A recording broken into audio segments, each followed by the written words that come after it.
Alex, thanks for coming back to the channel. Today's gonna be a little bit different. As you could tell by the beginning of the video, it's been really rainy here in Seoul lately, and I've stayed inside because I don't really like the rain that much. It makes me super tired and a little bit sad, but I'm trying to work on that because you can't really get around that here in Seoul this time of year, and summer is like monsoon season, so that's great. Small life updates. I finished the second chapter of my book. Finally. I know, oh my god, it took me forever, but I finally forced myself to sit down and write yesterday, and I finished it. And this morning, I woke up to my very first rejection email from The Sun magazine that I printed out because I'm a psychopath, and I can't decide if I want to stick it on my wall or stick it in my scrapbook, but I got my first rejection letter as a writer. Contrary to most people today asking me if I'm okay, I'm actually very okay. This made me very happy. Yeah, it's like, this is like proof. I mean, obviously, like, my writing is my proof that I'm a writer, but this is like proof that I'm trying. This is proof of me already doing more work than people who never put their work out there. And I'm not trying to dog you for never putting your work out there, but it's like, it's proof that I'm trying, and it makes me feel really good. So if you ever see this, editors at The Sun, thank you. You've just convinced me to keep pushing forward. So that's what's been happening today. But I really kind of wanted to talk about, obviously, the title of the video, slow living.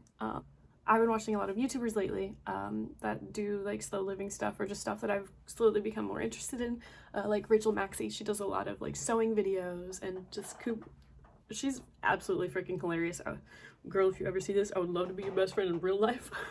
And then I've been watching Darling Desi and The Cottage Fairy, and especially The Cottage Fairy. Like, I've been watching all of her videos. I just ordered bookmarks from her on Etsy.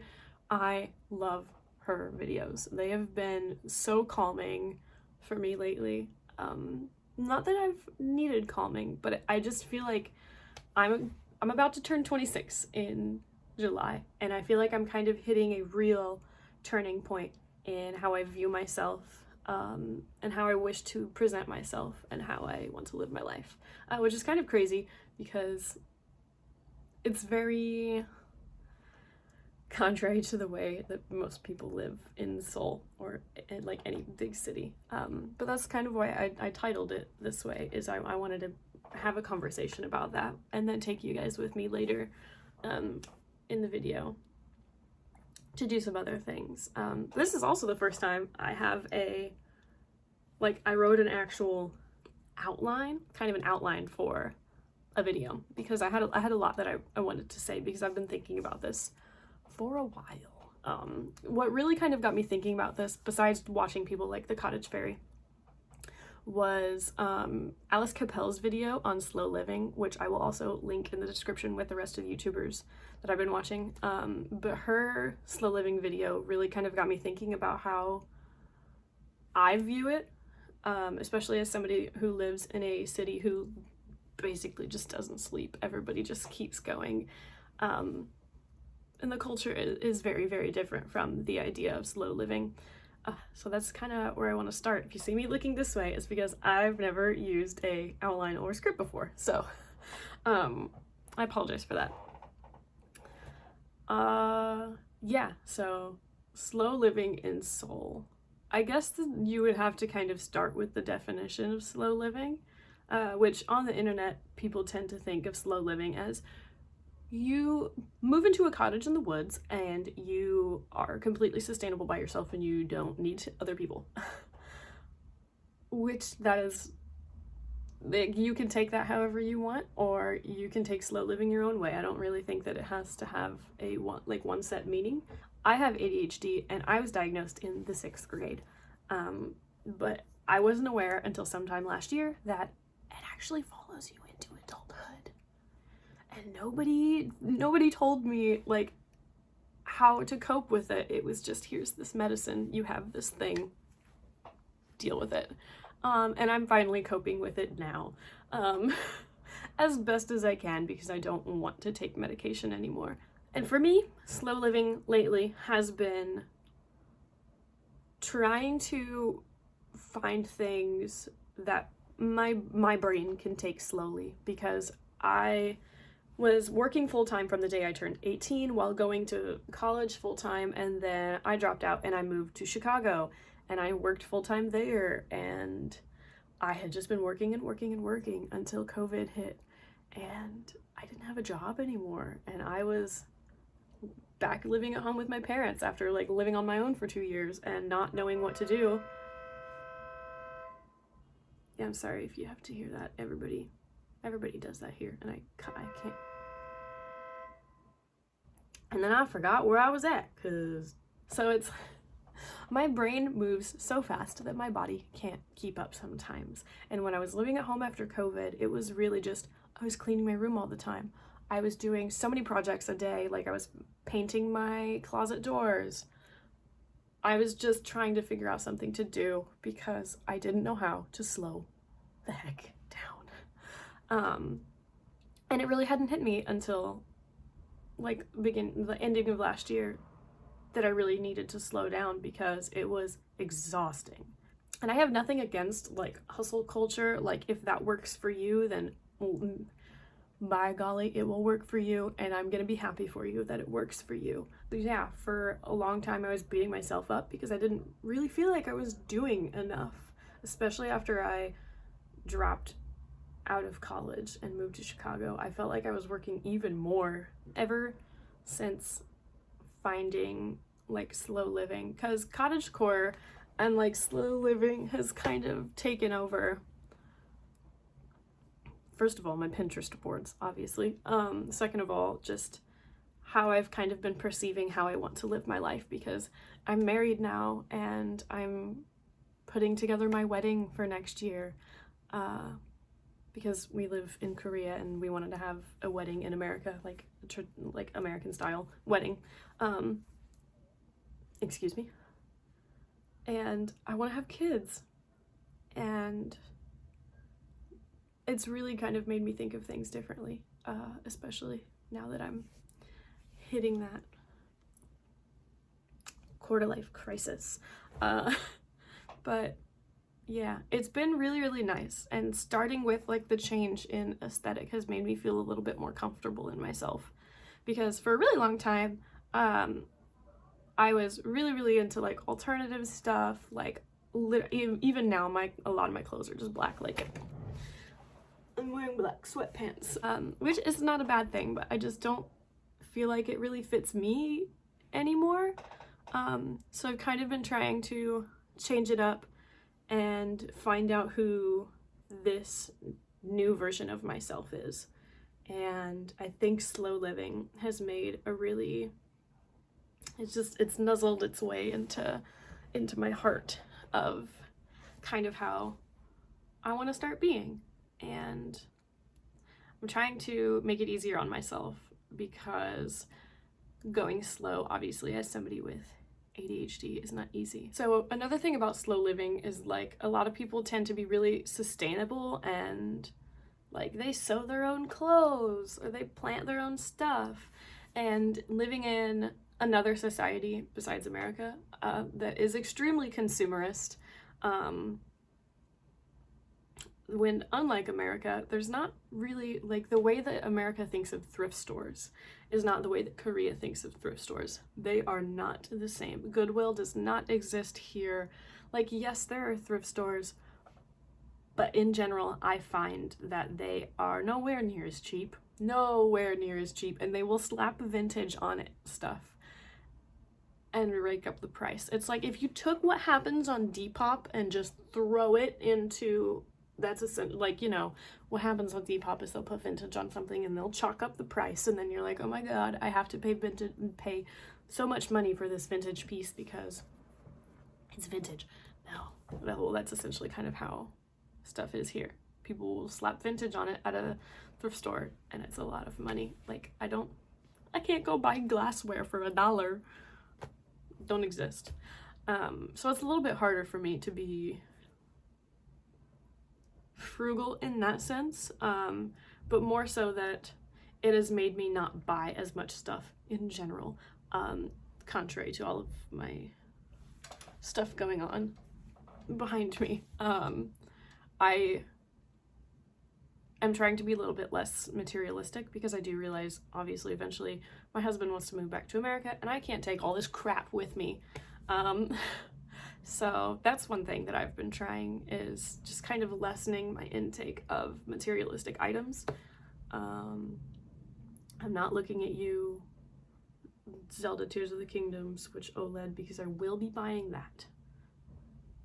I am a materialistic girly when it comes to video game stuff. One thing I have been doing to kind of test my patience of going slower and not trying to be so hard on myself to get things done, is painting. I've had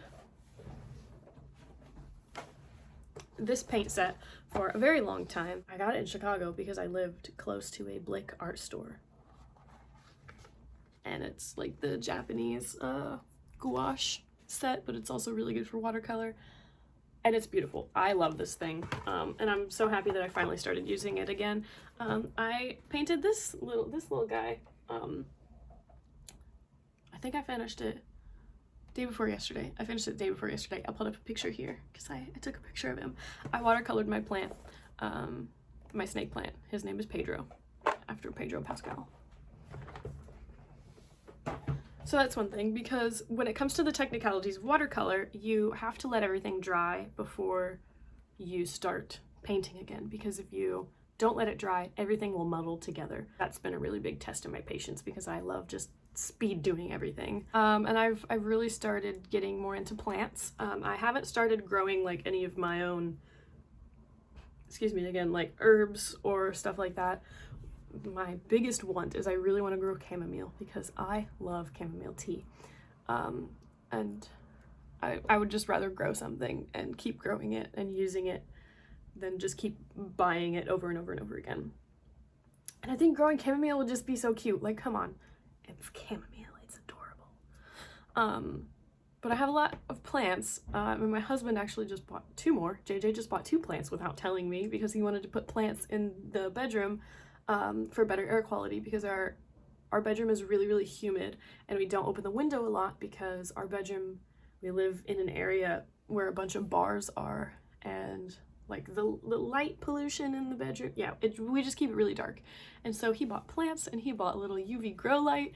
It was adorable, and he didn't even know what plants he got until he sent me the scientific name. He ended up getting a peace lily and a parlor palm, which I think were really good options, because I wrote everything down and I gave him the instructions, because I've been doing my studying on my plants, because I just recently got a snake plant. I am actually here trying to propagate, it's a really horrible container, I know, I'm trying to propagate this piece of, stop it, this piece of bamboo, because we have 2 bamboo plants in the house and one of their stalks died. And I got a succulent, and I just recently propagated an ivy, because it had root rot, so that was really fun to learn about. I'll play some clips from that, because I did record that and I never ended up using the footage, so roll that footage.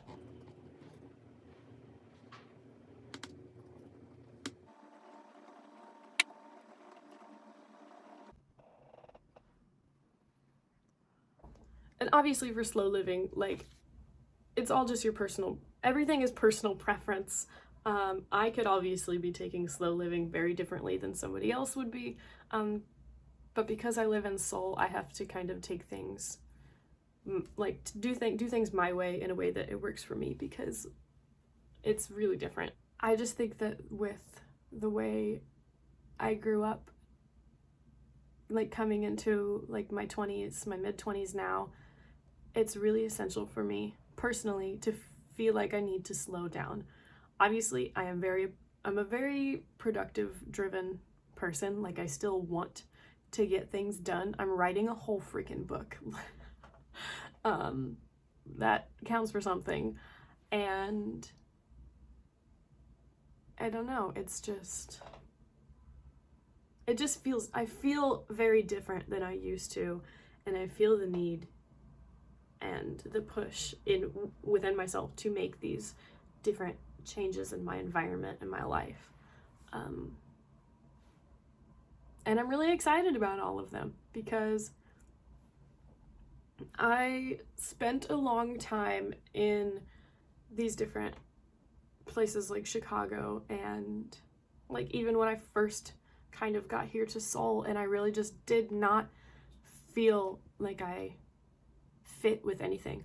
Obviously, like in Korea, I'm never actually going to fit in, you know, but it's like, not that I want to fit in. I just felt like I didn't fit in any like, it's really hard to explain, but I know someone is going to know how I feel. I didn't feel like I fit anything. Like whatever I wore, whatever I did, didn't really fit me. And it's because I was changing. And now I feel so much better. I feel so much more myself. I feel so much more peace. And it feels so good. Like I have never been so happy and so safe and so healthy in my life. It's really nice, and trying to explain it to other people kind of is hard. Huge shout out to the Cottage Fairy, Paula. Love you. Changed my life. Yeah. Oh my gosh. Here's the other thing about slow living is lots of people will like make their own food and like baked goods, etc., etc. And obviously, like I can do that here, but typically Korean apartments do not come with ovens. We don't have ovens. You can get like a convection oven, which is just like the tiny appliance that will sit on your countertop, and you can bake with that. I don't have room in this tiny apartment, and we're supposed to move in June, so I really want to get an oven. So that's just, it's slowly finding my way into these new things and this kind of new lifestyle that I feel like really contradicts the place that I live. But yeah, thank you, internet, for introducing me to slow living. And so for the next part of the video, I kind of just want to talk about another thing that piggybacks off of my life does not have problems. My biggest problem is my Korean skills are not that great because of my ADHD. It makes it really hard for me to memorize vocab. I can get around, I can order things. It's fine. Like, life is livable. But I have in-laws and family that I wish to have at least casual conversation with instead of sitting in the house and not knowing what to say because I can't speak anything. Then also translates into I'm really scared to leave the house by myself. And it's not like I can't, it's not like I haven't done it before, but I'm just scared to leave the apartment by myself. Which will be the next part of this video because I am going to force myself to go out and go buy some new watercolor brushes and some things for the wedding that I will talk about because I am very, very excited to talk about them. My friend has been trying to help me with my Korean because she's pretty dang good. She doesn't give herself enough credit. Georgie, if you're watching this, you don't give yourself enough credit. You're great. If you guys have watched any of my other videos, you've probably seen Georgie before. She's my beautiful redheaded British friend. And she's kind of been helping me go at a really slow pace to learn Korean. I would start like actually going to a class or get a tutor, but financially right now that's just not the move. And with me wanting to use my time to write my book, I don't want to have to go to a classroom every single day because that will suck up a lot of my time. But yeah, so I will take you guys with me because I'm going to force myself to get out of the house. It was the last thing I do this week. I usually spend Monday through Friday just inside my house, sitting here. Husband goes to work like 3-4 times during the week and we'll stay home and work from home. That's the only other time I get social interaction besides playing video games over Discord when I'm not doing other things in the house. I'm gonna go to the express bus terminal, which here in Seoul has lots and lots and lots of stores. like the biggest Daiso I've ever seen in my life, where I'm gonna go to Daiso and I'm gonna go to an art store to grab some watercolor brushes and stuff like that.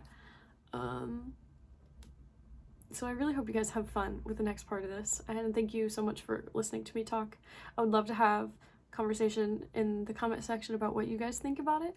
If any of the rest of you guys live in Seoul or have any like recommendations about kind of what I was talking about, where to go, what to do, like for like plants. I have been buying stuff from Yangjae Flower Market. Just stuff like that. I would love to have conversation with people about slow living and cottagecore stuff, because that's really where my heart has been lately. I'm actually not going to go today because my lunch is here and I have things to do, but tomorrow's Friday and I will be going to the art store first. Yeah, see you soon. Hey y'all, it's the next day. I am dressed and not ready to go. It's currently literally exactly 2 o'clock. JJ just left for the office because he had to be at the office at 2 o'clock, and I don't want to leave the house. The air quality is really bad today. It's like damn near 300, which is extremely unhealthy. But it just looks so nice outside right now compared to what it looked like yesterday. Like, it's actually sunny outside. What the heck? Why? And so I'm going to let myself stay inside for a little bit and get ready, and then make myself go outside and do what I told myself I was going to do today. But just, I'll have to wear a mask because it's really bad. I don't want to do that. Okay, I am prepped and ready to go. I have my bag. I've decided to only go to Daiso because the air quality is pretty bad and I don't want to go too far, and I really don't want to pay money for the train because quite a lot of money was put on my card for the train last month because I went so many places. So I'm gonna go to a different Daiso that's near me. It's like an 18-minute walk or something. It'll be good for me to get out of the house, whatever. So we're gonna do. I'm not gonna go to the art supply store because I said that I wanted to go out of wanting to buy cute things, not because I absolutely needed something. So let's go have fun in Daiso. So I ended up rechecking the air quality and it went down. So I'm not gonna wear a mask because it's really nice outside.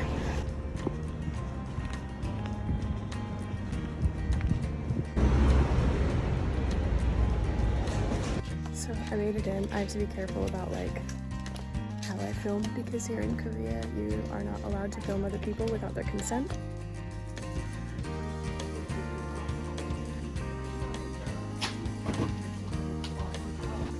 There's not a ton to work with box-wise that would like really fit, so I just went with these two. So two of my bridesmaids are already like living closer to me than the rest of them, so I think I'm gonna work on these two first and then individualize the boxes for my other girls at a later date.